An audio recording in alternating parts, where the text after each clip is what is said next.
Je me rappelle la première année quand ils avaient dû réaménager le terrain ici, donc on ne pouvait pas s'entraîner. Donc on partait ici de la buvette et en jogging on allait jusqu'au terrain de Crupet. De Crupet on faisait l'entraînement et puis on revenait en jogging jusqu'ici, se rhabiller et prendre sa douche. Là, voilà. Bah oui, parce qu'au niveau promotionnaire, les dimensions du terrain, en largeur, du moins en longueur non, mais en largeur, il n'était pas large assez. Et heureusement pour le comité, pour trouver des terres et des déblais et tout ça, on était justement en train de construire la 411. Donc dans le secteur, je ne saurais plus dire à partir d'où, mais du moins ça ne passait pas à ce moment-là. Mais c'est en pleine construction de l'autoroute. Donc ils ont parvenu à trouver des déblais pour élargir le terrain. Et par-dessus le marché, il y avait un bonhomme, je crois que c'était même un Hollandais, apparemment qui venait prendre son verre régulièrement au café là à Durnal. Et lui, il manœuvrait une pelle mécanique la lame pour racler le terrain et tout.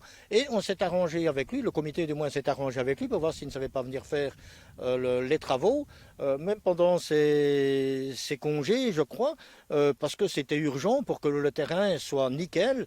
Oui, je pense que l'arrivée de Stéphane Canderesi a fait énormément dans le sens où, je ne vais pas dire que l'on en avait peur, mais quelque part c'était quelqu'un qui avait évolué au plus haut échelon, qui était quand même champion avec la Hongrie. Donc c'est un monsieur qui avait de très grandes références. Et je jouais en Andenne et après on commençait, disons, ma carrière comme entraîneur. J'ai fait l'école de Heysel et j'ai cherché éventuellement, non, je ne cherchais même pas, je ne sais pas comment, quelque part, qui m'a contacté et je me souviens bien que Durnal, il a gagné le championnat en première provinciale sur la houlette de Jules Riga. Et on m'a contacté, je suis venu et j'étais étonné que comment c'est possible que Jules Riga il ne continue pas après un résultat comme ça. Et finalement, je ne sais pas pourquoi, on m'a dit que il voudrait m'engager, mais comme joueur-entraîneur. Je m'étais occupé des minimes des cadets à Natois. Et ici, il y avait une équipe de juniors. On m'a dit, ben, ça ne t'intéresse pas. Et, ben, c'est Kenderesi qui va venir. Ben, il souhaiterait avoir un soigneur. Ben, le kiné, c'est encore mieux. Et c'est comme ça que je suis entré dans le club de Durnal. Je pense dans la province de Namur, c'est la première fois qu'un kiné suivait une équipe de foot. Oui, oui, oui. C'était un grand moment pour les spectateurs et les joueurs, évidemment. Bah oui, Virton, quand on a vu le calendrier, on reçoit Virton. Virton qui à l'époque était une très bonne équipe de promotion, régulièrement dans les 3, 4, 5 premières places. On avait été battu en Coupe de Belgique à Offray, un cinglant, je me demande même si c'est pas 5-0 aussi. On se demandait où on allait se retrouver. Après ça, Kenderesi a dit, gamin, on va travailler. Alors on a travaillé aux entraînements, pousser les entraînements. Je me souviens que le premier match contre Virton, après 20 minutes, je me disais qu'est-ce qu'on est venu faire en promotion. Et puis voilà, on s'est soudés. Ah oui, là, on ne pouvait pas commencer mieux. On recevait Virton, qui était, je crois, un candidat il voulait jouer une place assez importante dans le classement, et on les reçoit ici, le premier match de championnat. On gagne 5-0, et j'ai la chance d'en mettre 3. Donc, c'était un départ en fanfare extraordinaire.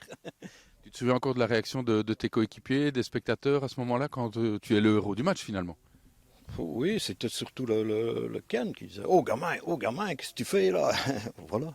Puis oui, tous les autres, tout le monde était content, mais c'était une victoire de groupe. C'était pour un premier match, on ne pouvait pas espérer mieux, hein, comme départ. Vous savez bien, on est un petit club et alors à un moment donné, ben, on rentre là-dedans et je vais dire, allez, quand on voit des Thyssen et des joueurs ainsi qui arrivent et puis des équipes, et alors ici quand même, je ne vais pas dire qu'il y a, je n'ai pas en tête en tout cas une équipe qui était au-dessus de nous. Hein, on a toujours rivalisé, mais avec que ce soit celui-là ou l'autre, non, on était d'attaque et on avait envie. Surtout quand on était ici, ça. On était dans un élan et souvent les élans comme toute équipe qui monte, ben, on garde un bon niveau, on garde une bonne communion entre les joueurs. Et voilà, c'est ce qui nous a permis, je crois, d'arriver, de rester quelques années là-bas en promotion. Mais ce qu'il y a, c'est qu'on a eu un groupe qui a, je ne vais pas dire qui a commencé ensemble, mais qui était ensemble et qu'on a gardé quand même quelques années. Donc ça veut dire que, c'était pas après un an, après deux, non, c'était une équipe qui, et les joueurs, qui venaient en plus, ben, c'était pas des manchots, hein, des Paul Covens et tout ça, c'était des gens qui savaient jouer au football et puis qui se mettaient avec nous. Donc, il n'y avait pas de souci. C'était quand même nous autres les chefs. Hein. Durnal s'était réputé pour son jusqu'au boutisme et ne jamais lâcher. Et c'est ce qui m'a plu de venir ici. Hein. Je suis arrivé quand le club est monté de première provinciale en promotion. En fait, il voulait acheter mon frère qui carburait, il avait 16 ans, il carburait. Il a marqué des dizaines de goals à Borin et il a été remarqué et Durnal le voulait. Et j'ai été testé avec eux parce que moi, c'est Dinan qui me voulait. Le club a été content de mon match et ils ont voulu nous prendre tous les deux parce qu'ils avaient besoin aussi d'un joueur comme moi en défense, quoi. On savait que nos adversaires avaient de très bons joueurs d'un point de vue individuel, technique, mais avec la rage de vaincre, la volonté, le courage, on se battait pour tout le monde, quoi. Et c'est comme ça qu'on a réussi la première année à faire un très bon résultat, la première fois en promotion, quoi. Mais on évolue avec une fameuse assurance, sachant qu'on se complétait bien nous deux, José. Et puis Stéphane derrière, l'axe central, c'était pour nous trois, quoi. Pratiquement systématiquement.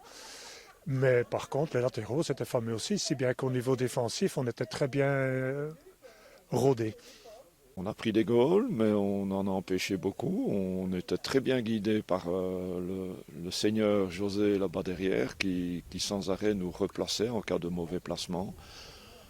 Et bon, on avait quand même Paul qui de la tête là régnait presque en maître. Moi, au niveau de la vitesse, c'était pas trop mal. Pas sur les 3-4 premiers mètres, hein.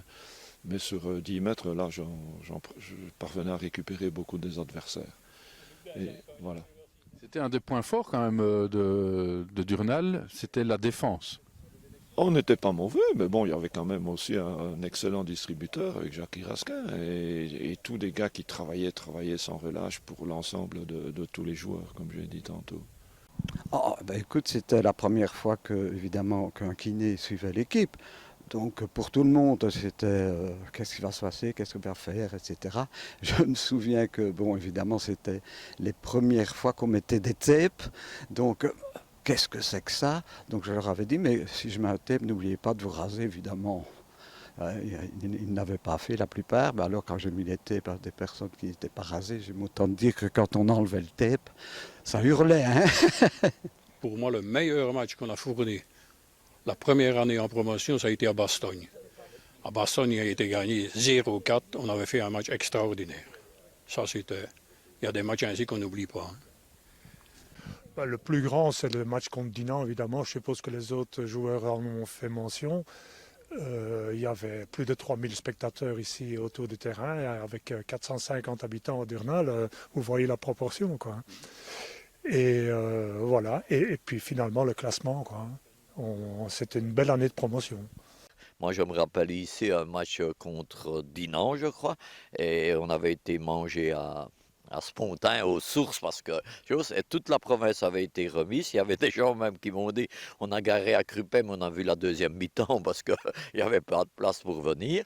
Et alors, à un moment donné, Kinderesi m'avait dit, le terrain pour toi, ça fait qu'il ne m'avait pas fait commencer avec Roger Henrard. Et je sais bien qu'à la 70e minute, c'était, je crois que c'est 0-1, je ne saurais plus dire.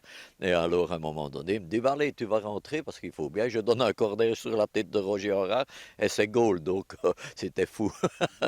Effectivement, en fin de championnat, on approchait de la place d'honneur, mais malheureusement, on a eu des blessés en fin de championnat, qui nous ont empêchés d'engranger les points nécessaires pour la montée. Mais il fallait pas monter, il fallait rester en promotion pour un petit village, c'était suffisant, quoi.